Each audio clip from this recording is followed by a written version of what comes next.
Hello, how are you? I'm making a video for the support group, and this video is called Black Pathology is Too Expensive. I think it's going to be public. I might have to make this one public, and I'll put it behind a paywall because this is an important one. And I don't even have notes for it, but we're going to go through it. One of the things you learn as a Black person, African American, whatever you want to call us, in the United States, is that you're in a society that was developed and created with you as the fuel for everything else to go. You have to suffer for everything else to go. We fought a civil war because one group wanted to keep the plantation as it was, and another group wanted to the plantation to evolve. It's really what the Civil War was about. Within that other group, I shouldn't say completely was people wanted to evolve. There was a group of people who wanted it to be free. So the first Reconstruction was that. Black people in legislature making laws with actual power and transforming the society into something else. And they did. If you go back and look at the Reconstruction, what was going on, this was becoming a different place. Then the northern oligarchs, power class, ruling elite at that time, either didn't like what was happening or didn't care enough. Maybe it wasn't hurting their profits but wasn't helping their profits. So they kind of just left Black people alone, and the Confederates rose again and destroyed everything that we were doing in Reconstruction. All the laws we were passing, all the policies we put forth, all of the actual laws and policies and actions that we were implementing on the ground. Overturned it. Terrorism, lynchings, and that happened up until 2020. That's what was happening in this society. Redlining, only hiring a certain amount of people, only letting us work in certain jobs, all of these quotas, and it left the family unstable. And through all of that, we were kind of maintaining, or we were taking a little bit and turning it into a little more. Some of us were functioning at a high level, still producing high level functioning people. And what began to happen is white folks begin to say, well, we need to justify our functioning on their behalf. We need to say that these people are not the only 3/5. We need to say that they're inferior to us. So, how do we do it? We must fund Black Pathology. We must put money into it. We'll spend extra money to create schools that miseducate. Okay, we'll spend extra. We'll take simple things and make them complicated. We'll create bureaucracies that say, we're here to help you and give you some justice for past sins, and then put so much layers in those bureaucracies so that you're shifted and you come out worse than when you went in. That takes money, that takes funding. And they have been funding Black Pathology from the very beginning. From the very beginning that the Civil War was over and we were officially and legally free, they have been funding Black Pathology. And I'm going to say in the last 50 years, they've been funding it at such a large amount that it's ridiculous. It's gotten to the point And this is why they're saying we're in our third reconstruction. It's gotten to the point where it's too expensive to fund black pathology anymore. But we're in a bad we're in a crossroads because you've been funding it so long that black people think pathology is life. We've embraced and defend standards that were given to us for us to be less. We glorify brutality against us. We glorify our pathologies. We think that they're noble. We've grown, there's this weird thing where we say, see, all the things against us, we still in this society and we still do our thing, right? I'm stronger because all the things stacked against me. So I'm not going to change because I'm stronger and better because I'm on the bottom and I'm still here and holding my head up. No, that's ridiculous. I don't want to be on the bottom anymore. You shouldn't want to be on the bottom. And our children don't want to be on the bottom. They can see the foolishness in this. They understand it. So that's where we are. And let me give you some examples. The school system is one. The school system spends hundreds of billions of dollars. So let's just take New York City. But in New York City, you're going to find the same thing. They fund the building. They fund metal detectors. They fund security and extra police to create pre-prisons, right? They pay the teachers, and in New York City, they pay the teachers okay. We have to go through a lot of training and a lot of get your masters and all that, but they usually bump your pay up a little more. It's not great, but you know, they have to pay you a certain amount, and they have to pay you a certain amount to even go into these schools. Because the students, especially in the high school, I taught high school, they don't even want to be bothered. I mean, these kids are something else. You have some brilliant minds in there, don't get me wrong. Until recently in New York City, they kind of broke down the big schools, and now they have these little satellite schools with like each floor is a separate school, so it's a little easier to manage those. And now that the students are kind of a little better behaved and easy to manage, the actual teacher pay is going down. So they do some slick stuff with charter schools, and charter schools can pay their teachers less. They don't have to pay them the state minimum. It's kind of like a minimum. It's like a minimum wage in a way. It's a salary, but in New York City, you get certain jobs come at a salaried amount, but you can hire people from outside to do those jobs and give them less. Right? So you can have a social worker, but if you have someone that's on public assistance and have them doing social work, you can make them work for less than the professional one that you have to pay $39,000-$40,000 a year, whatever you have to start them out with. Okay, so they will fund all of these things. They will fund extra police to go into the neighborhoods, extra equipment, because you're dealing with gangsterism. They turn their head and let guns come in. They turn their head and let drugs come in. And they fund jails, juvenile halls, prisons. And let me give you an idea. To lock a person up in jail in New York City is $300,000 a year right now. Prison in New York State, $500,000 a year right now.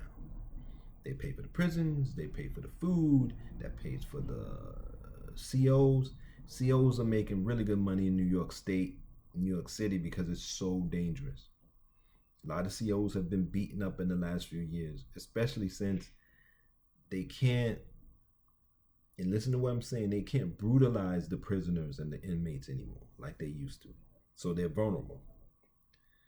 A lot of COs will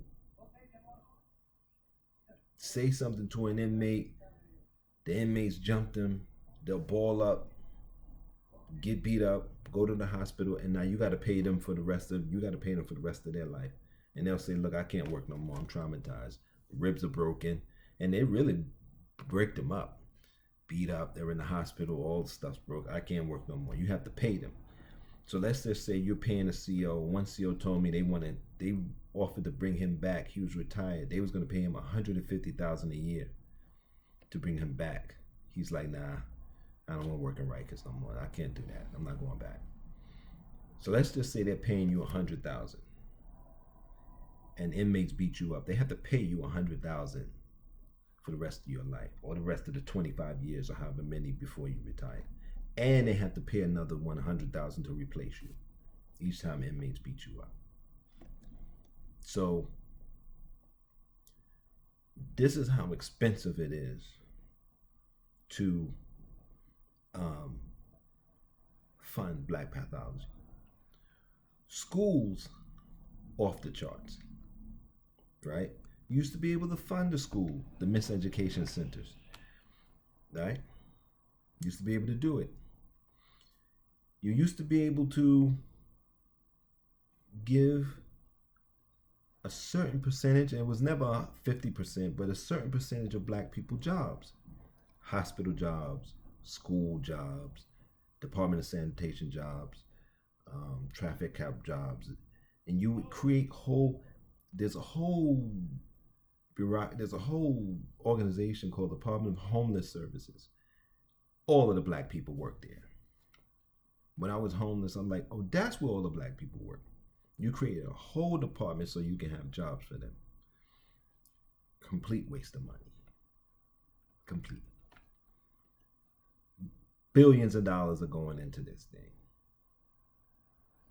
to help give out vouchers and all this other things like that. Complete waste. So now even that's coming under group because the migrants are coming in and getting homeless services and all that, and the budget is blown up.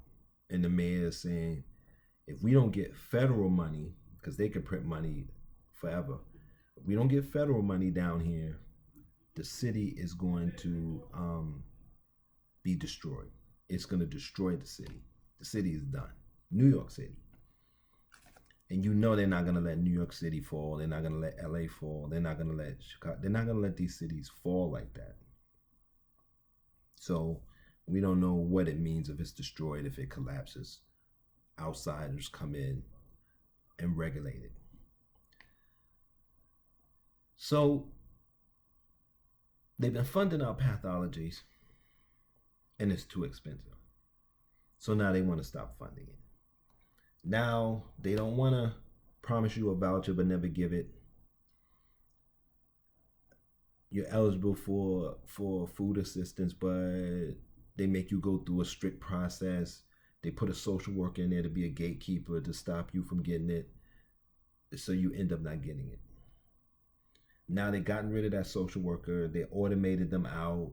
And if you're eligible, you actually put your paperwork in and you can actually get it. So two things happen. First, they realized, a lot of people were being held back that should have been getting help. Right? But even that is still cheaper because what they were paying that worker or those workers might have been too much. Also, they fund buildings that you got to go in and scan your paperwork and all of that to upload it. Sometimes you can upload your phone on your phone. You can upload on your device or your computer documents now in New York City. So they're slowly doing away with going to the big building to do the work.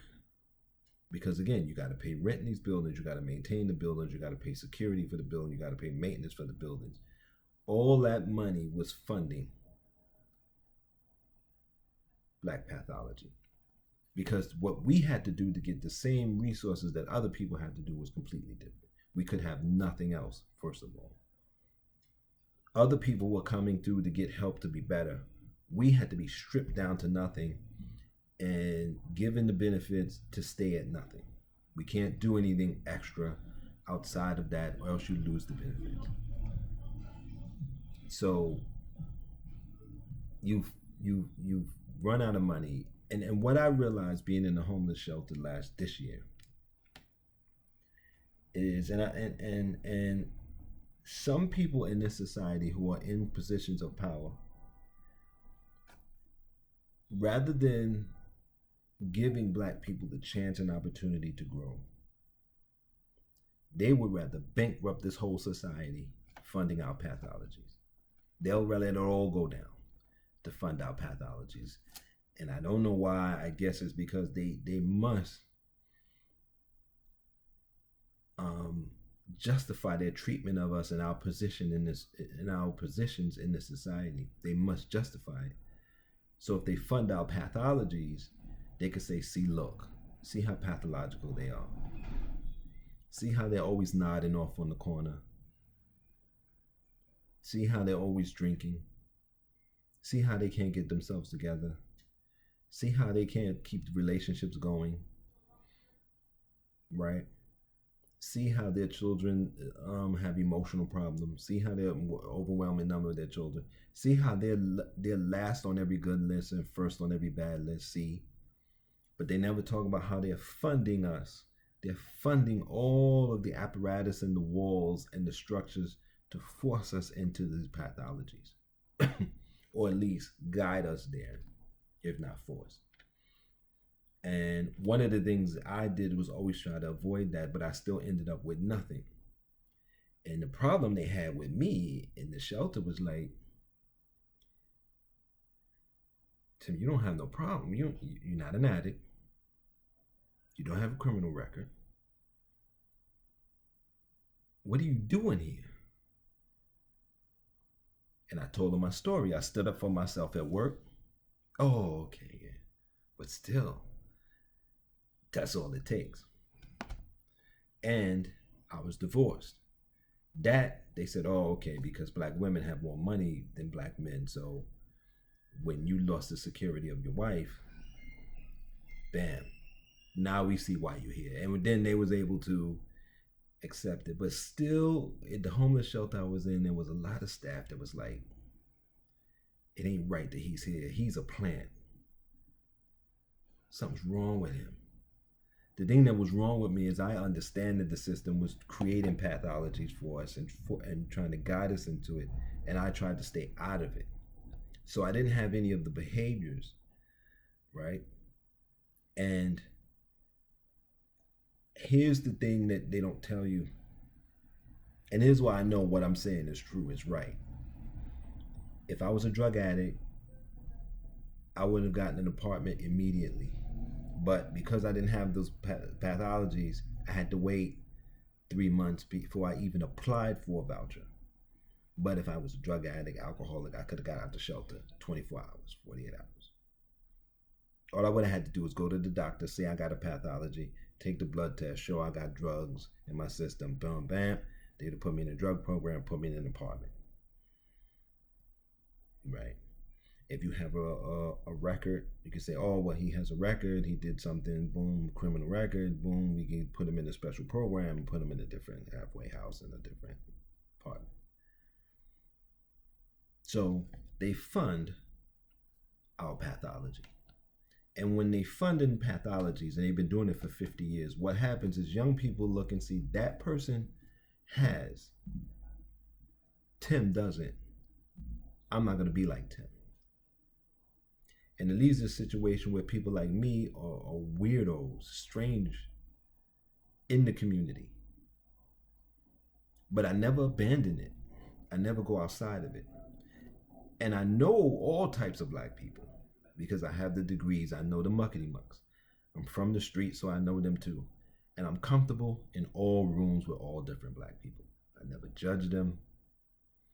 I mean, I'm more annoyed by the upper class blacks because they're so ridiculous. They're so proud of being gatekeepers that it kind of makes me sick. But even when I'm in the room with them, it's fine.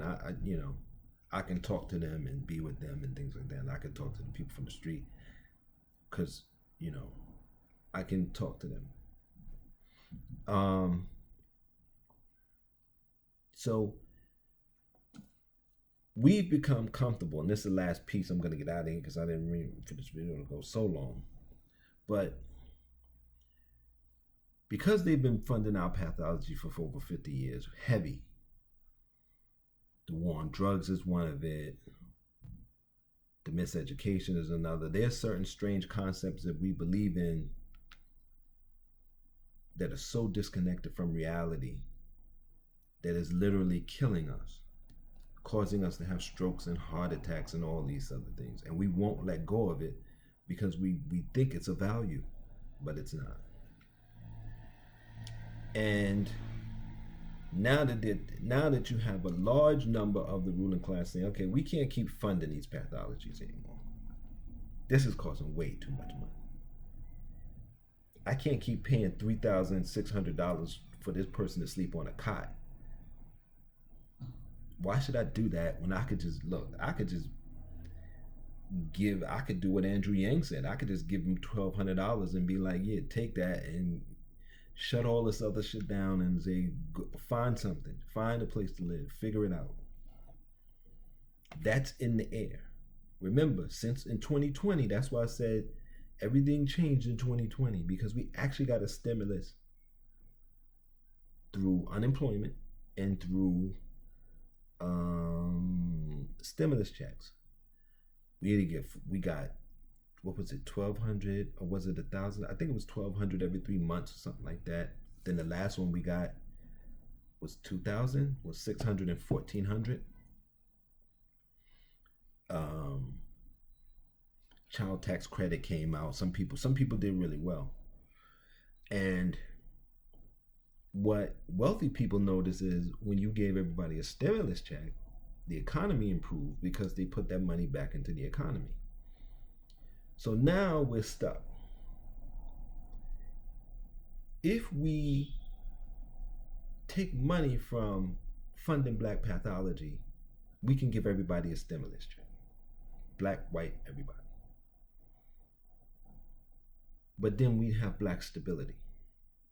All right, some wealthy people like, listen, we know in our hearts they're not better than us, so just give them in. We don't care. And a lot of people are like, if you give black people stability, there's no telling what they'll do. Right? If you give them these checks, maybe they'll use them to destroy themselves, but maybe they'll produce high-level citizens and human beings.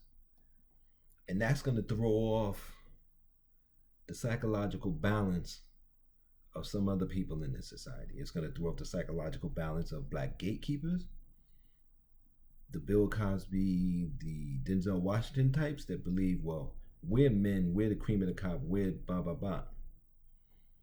Because there were some people, and I'm telling you, there were some people who have PhDs and master's degrees who think that they're intelligent.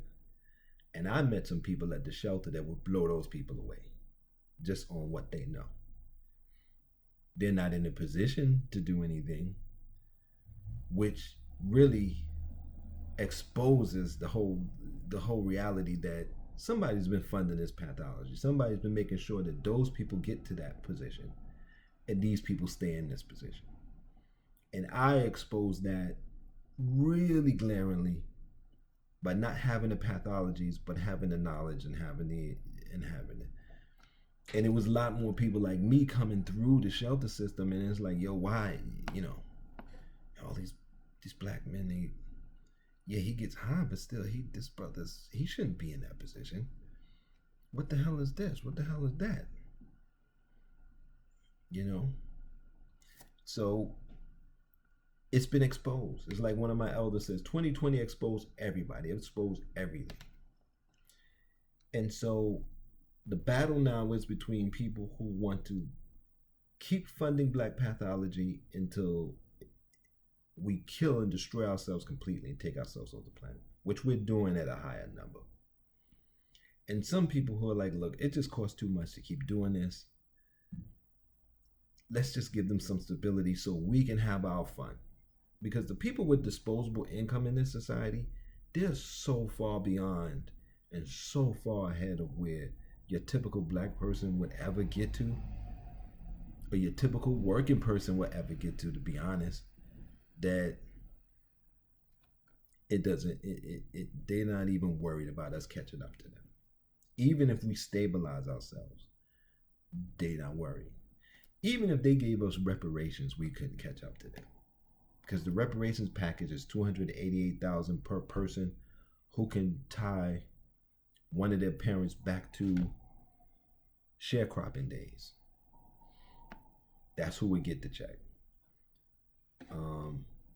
And side note, I do believe that we're going to get some kind of reparations. I don't know if it's going to be that kind of check or it's going to be a universal income, and maybe black people who can trace their thing can apply for a little more. So let's just say they give everybody $1,200 a month, and then you do an extra application to get an extra $500 a month UBI. If you make under a certain amount, they may do it that way. So you might get, say you black, and you like my grandparents come from Mississippi, sharecropping, smokehouse, farming, all of that. The heads of Mississippi and Chula, Mississippi. I may get a little extra. It could go from that to just give them all the $288,000 in one lump sum, but they can't apply for public assistance. They can't apply for Medicaid. They can't apply for none of those public things. That'll probably be, it'll be one or the other. And a lot of people probably won't take it, probably might not take it because of the Medicaid part. They might give you Medicare because that's, as an elder, you paid into it when you had paychecks and things like that. So that they'll keep, but you won't be able to get any poverty program because you won't be impoverished. If they give you $288,000, you won't be impoverished. That would save the economy. That would bring it back from pre-2008 level. And the conflict is, it would save the empire, which a lot of us don't really want to do. But empire is dead anyway. Empire's done. That's another reason why I think we probably would get it, because we're at the point now where we're global. We're post-empire. I don't know what you call this. I guess it's globalism. But the wealthy elite don't even do imperial things anymore. They still do funding weapons over here and funding weapons over there and spreading out and controlling. But it's not like United States oligarchs don't control parts of Africa or South America for themselves. They control it for the global marketplace. Russians don't control the stand countries or control parts around Ukraine for Russian oligarchs. They control it for the marketplace. There's a global marketplace. Even today, there's Russian oligarchs who are doing business across the globe with American oligarchs. Everybody up here is together. All the other foolishness going down here. I was looking today. There's some of the countries where Hezbollah have contracts with Israel. So again, at a certain level, they're all up here. They're all up here. They could be shooting rockets at each other and killing each other and killing us, and we're killing each other and we're killing ourselves down here on the ground. But up here, they're post-imperial. Anyway. So again, and oligarchs want to have a good time. They want to enjoy their place. They want to enjoy being the ruling class. And they can't enjoy it if we're always laying all over the street, laying all over the train systems, if we're just robbing cars everywhere and there's no peace. There has to be some level of peace. And so I think something like a UBI or something like a reparations is going to go into effect. I think you'll see it in the next few years. Or they'll do one more funding boost for Black Pathology, hoping that, and actually you could say they're doing this now, hoping that they just kill us off. we'll just destroy each other and destroy ourselves. And a lot of us are dying. It's a lot of funerals happening. I'm 52, and I would say, half my friends are dead already. Heart attacks. I have a suicide in there. A lot of them were murdered growing up because I grew up in the crack era, so I lost a lot to murder. But a lot of the friends lately have been disease. And I'm 52. I'm not supposed to start burying friends until you like 70, 80 years old. You lose friends to things like that. Even my condition with my spine, the doctors, they didn't know what was wrong with me because they said the thing that I have, usually 80-year-olds have that. So we've been ground down so badly that my generation is dying like we're 60, 70-year-olds. And the diabetes is another thing, off the chain, right? So they said that the diabetes epidemic could break the healthcare system in the United States. It's so many people, because it causes so many other bad conditions. So again, I went way too long with this video, but I think you get my point. And I'm happy because we live in a world now where it's understood by everyone involved that black pathology is too expensive. And right now we're kind of in stasis, like what do we do? And there's a lot of opportunities opening up for us to stabilize ourselves. They still make us jump through some hoops just because, and this is just me, my personal thinking on it. They don't want to see us rise too fast or expand ourselves too fast. But then again, our expansion will benefit everybody because it always does. So the people who run the society, the people who want to feel like we're just worse, are kind of trapped. And we're kind of trapped too. But I think the momentum is moving toward, the technological advance is moving toward us being stable, so that the society can be stable. Because remember, well, how I started this, if we're the ones that they use to fuel everything else, and we don't have at least some stability, nothing else can run properly. If your basement is not strong, I don't care what you do to the rest of the house is no good. And any appraiser will tell you that. Anyone that deals with real estate will tell you the basement is the house. If the basement is no good, the house will be no good. And as black people, if we're the basement, we're rotted, we're decayed, and we're disintegrating. And you can see the society is falling apart. Stabilize us, you stabilize a whole lot of things. So I just wanted to say that. And if you want to contribute to the channels, the platforms, hit the links. You can donate directly, I believe, on this channel. I believe. But I think my Cash App is there if you want to donate. Join the Patreon. Because again, they're going to close these school buildings. And if they don't close the school buildings, do you want your child going to a place that could be shot up any week, where they're disrespecting them for their hair, their clothes, and everything else? School is going to go digital, and 2020 showed you that. That you saw in 2020, remote learning, that's the future they've been wanting for decades now. I remember back, it had to be 15, 20 years ago, there was a round table in New York State about remote learning, moving to remote learning. And I thought it was great then because we had the technology. Why bother? But the teachers union and all these people fought back. You're going to lose jobs. You're going to do blah, blah, blah.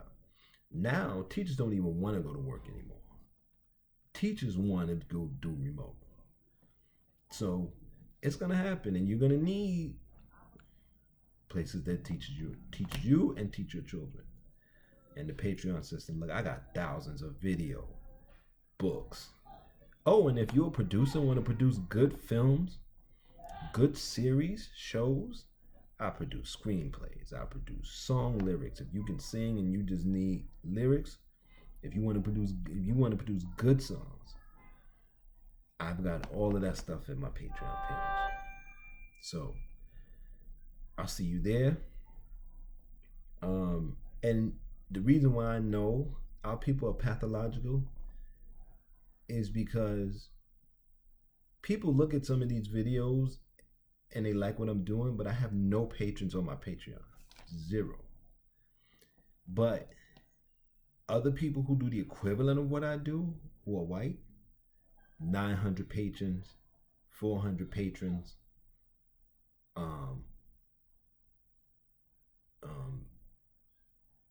2,000 patrons. So tell me, what's that all about? But yeah, join the Patreon. You can join for as little as $3, and you get a lot of my video reads. Even my YouTube channel should be more. Some of these videos that I get for free that I don't put behind the paywall, 20 views, 40 views. Buffoonery, 15,000 views. or intelligent people arguing, 20,000 views. Because arguing is entertainment. I don't argue. I don't argue online. I say something that I know. People try to argue with me. Every once in a while, I'll give a detailed statement of what I know, because I usually just say a fragment of what I know, and then people will try to argue with me. Then I give a detailed statement, and that's usually the end of it. Because when I give the detailed statement of what I'm talking about, I crush all their little silly arguments, and it leaves it at that. If they're still trying to go back and forth, then I'm like, I said that in the detailed argument, and at that point, you just arguing with yourself. So that's what I do. I don't argue online. And maybe I should start arguing. Maybe I should start beefs and debates and all that stuff. But I do my entertainment in my entertainment section. And I'm gonna start making some video, like comic book type series type things. I have one on this channel, so American Disc. You should check it out. I'm gonna start doing that, and that'll be my entertainment. But when I'm talking about this, and this is gonna be on my support group on my Patreon page, and when I want to talk about these serious things so that we can be better and more thoughtful, there's no arguing here. I make the statement based on what I know, based on what I've studied and what I've been through, my experience and my knowledge, and that's it. If you don't agree with it, that's fine. If you don't want to take it, that's fine. There's no need to argue. These are not personal opinions. These are not feelings. This is what I know to be true. So, until next time, please, please take care of yourself and be safe. It's getting rough out here because reality is asserting itself. Take care. And try to be safe.